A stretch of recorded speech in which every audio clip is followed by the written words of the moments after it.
All right, let's dive in. We all hear it constantly. The cyber landscape is always changing. It can feel like you're trying to explore this huge, uncharted territory with no map.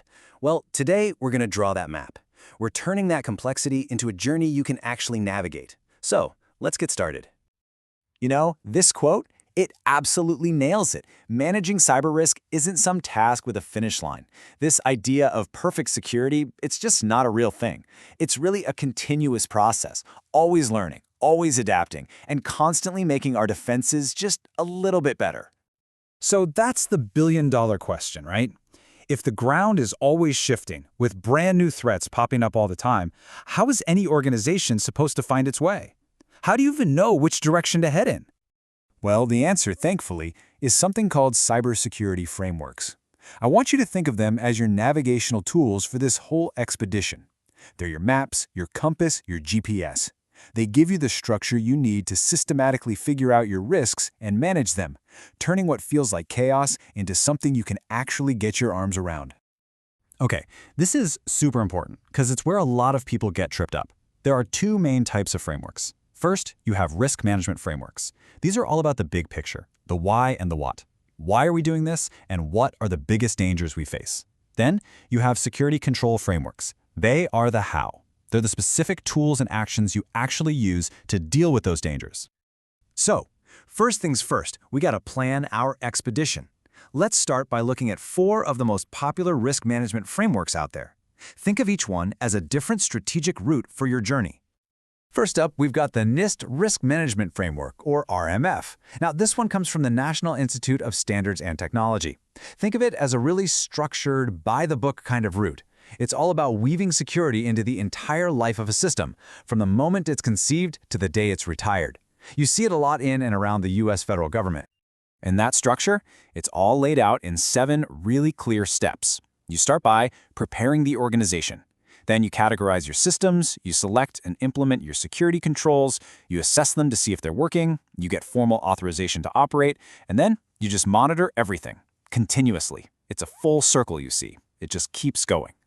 Now our next path is ISO 27005. If the NIST framework was like a very specific marked trail, think of this one as a flexible, all-terrain map. It's an international standard, and it's built to be adaptable for any organization, no matter your size or what industry you're in. It gives you principles you can tailor to whatever you need.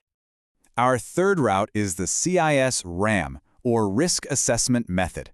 This one is all about one thing: being practical.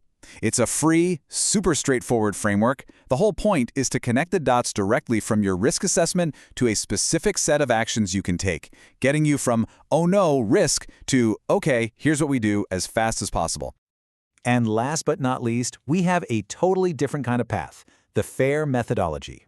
Now, FAIR does something unique. It takes all that abstract cyberspeak, malware, vulnerabilities, threats, and translates it into the one language every single business on the planet understands: money. You see, FAIR forces you to ask the really tough question: how much could this risk actually cost us in dollars and cents? By putting a price tag on risk, it lets you step away from decisions based on fear and instead make rational, cost-benefit choices about where you spend your security budget. Okay, so let's zoom out for a sec and recap our 4 routes. You've got NIST RMF if you need that rigorous, process-driven approach. There's ISO 27005 for a flexible international standard. You have CIS RAM for a practical, straight-to-the-point path. And there's FAIR if you need to speak the language of business and finance. The right route for you always depends on your mission. Okay, map in hand, route chosen. Now what? Well, you gotta pack your gear. And this is where we shift from the what and why of risk frameworks to the how of our security control toolbox. So just to be super clear, that first step, using a risk framework like NIST or FAIR, that was all about reconnaissance, right? It's about looking at the map you've chosen and spotting the specific dangers ahead, whether that's a treacherous river of phishing attacks or a whole mountain range of unpatched software. And that is when you reach for a security control framework. You've spotted the danger, and now you open your toolbox to find the exact piece of gear you need to handle it. These frameworks are catalogs of specific actions, practices, and technologies you can use to protect yourself. And inside that toolbox, you're going to find a few really solid options. For example, NIST 853. That's the giant everything but the kitchen sink catalog of controls. Then you've got the CIS controls, which are more like a prioritized, greatest hits list of what works best. And ISO 27002 provides detailed guidance that lines up perfectly with the broader ISO security standard. Let's zoom in on one of the most popular toolkits out there, the CIS controls. What makes them so powerful is that they are all about prioritization. They don't just dump 1,000 possible things to do in your lap. They give you a clear, actionable list of defenses that are proven to work against the most common attacks we see out in the wild today.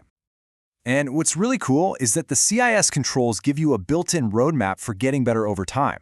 They're split into 3 tiers. Level 1 is just basic cyber hygiene, the stuff everyone should be doing.